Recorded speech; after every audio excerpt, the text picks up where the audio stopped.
रघुनायक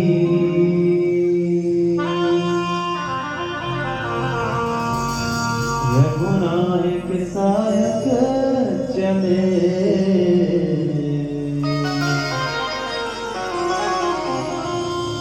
माने काल हरि।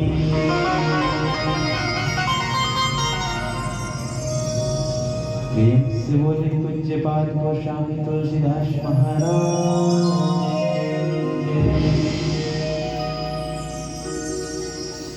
विश्ववंदनी भारत माता की राजदरबार बेटी छत्तीसगढ़ मातारी, छत्तीसगढ़ मातारी के पावन पब्लिक कोरा बसे वो पावन धराधाम ग्राम पंडरी पानी, जहाँ संत शेखर कवि पावन अवतार पूज्य बाबा गोस्वामी तुलसीदास द्वारा रचित श्री रामचरित मानस के हम सवराग श्रवण लाभ लेके खातिर पर जुड़िया सकरा अब मानस पीठ की आश्रमा विराजमान आदरणीय गुरुजन अग्रजन ज्ञानी जन मल्ला ममतामयी वात्सल्यमयी करुणामयी महतारी मल्ला मानस के अंगना माँ किलकारी पर बैठे मुन्ना ने नानी बाल गोपाल संगवारी मल्ला ये देश के भावी भविष्य के बाहर अपन कंधा मां लेकर के चढ़ने वाला और नौजवान संगवारी मल्ला अब मानस के गंगा गांव गदी खोर तक के प्रभावान करने वाला अपन साउंड सरुट के भैया आदरणीय भैया जिला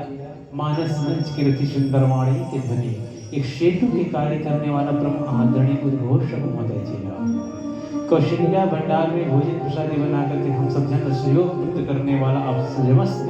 राम सेवक के सबो भैया दीदी मल्ला ये मानस के मंच सजाने वाला अब समस्त दानदाता जिन अपन कर्म के धन संजो करके ये धर्म के कार्य में लगाए हो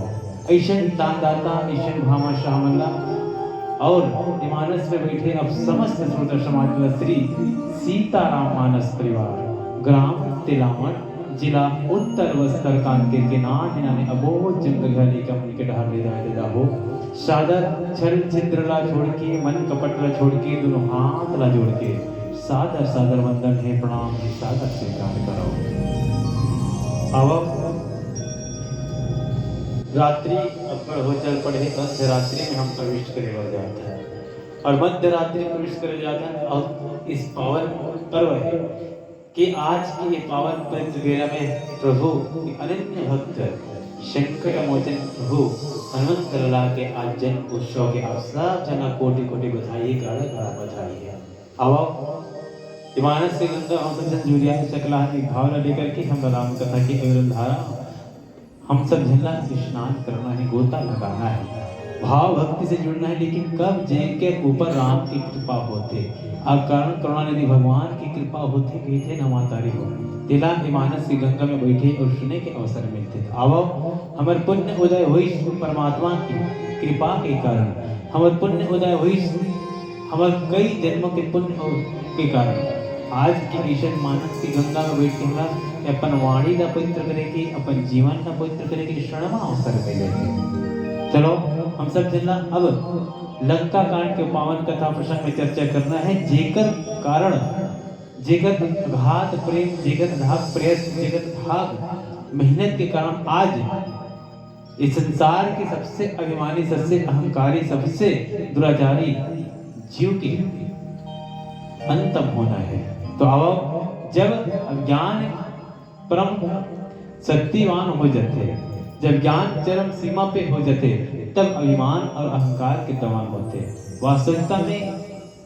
लंका देखा जाए तो अभिमान से परिपूर्ण से अहंकार से परिपूर्ण से लेकिन अहंकार और अभिमान के पतन काकर द्वारा होते और संगवारी को अहंकार और अभिमान के पतन तो केवल और केवल ज्ञान के द्वारा हो सकते हैं। वास्तविकता में रावण कौन है तो अभिमान के प्रतीक है रावण है कौन तो अहंकार के प्रतीक है रावण का है तो अज्ञान के प्रतीक है जे जीवन भर केवल और केवल शांति की खोज करे लेकिन शांति की खोज करना अच्छा बात है शांति का ग्रहण करना वो भी अच्छा बात है परंतु अगर आप केवल ग्रहण करने के तरीका गलत है तो आप शांति मिलने वाला नहीं है। वस्तुतः ज्ञान के द्वारा ही अभिमान और अहंकार के पतन हो सकते अब यही पावन कथा प्रसंग हम सब जन चर्चा करना है कि भगवान रामचंद्र जिस मूर्तिमान ज्ञान है, जिन अहंकार और अभिमान के पतन कैसे हुई, इसका कारण है किस प्रकार से हुई। आओ ये पावन कथा प्रसंग और चर्चा करबो। हम सब जन जो मिलकर गोठियाना है, चर्चा करना है, विचार करना है। आप सब जन से मोर निवेदन है ना, हमार कना कला है, न गला है, न राग है, न अनुराग है। महतारी हो, बाबा हो, जो आप मन बताए हो, वही कथा में आपके बीच रखी के बस प्रयास करूँ। निसंदेह और वाणी और भाषा में और गीत संगीत में कला में कोनो प्रकार की गलती अवश्य होई। बस निवेदन आप सबसे दर्शनरी की विनती है, अपन लेकर अपन अनुष्ठ समझ के क्षमा कर दे। कहते गला है नहीं, 4 कोस में पानी तक कोस में वारी जाते। कभी कभी भादो काल भाटो गलत होते करते तो समझना है कि लेकर भादो नीति से भादो कैसे काबर महीना भादो के होते कैसे ना मौसम भाटो के थोड़े होते। समझना है कि भाव उत्पत्ति का है, मोर के नाम ने स्मरण करना है, हृदय में धारण करना है। तो चलो पावन कथा प्रसंग में आप सब ने सुनदे विचार कर दर्शन करबो। एक में पहले विघ्न हरता भगवान गणेश के पौरी में श्रद्धा की सुमन अर्पण करबो। और बोल श्यावर रामचंद्र की जय।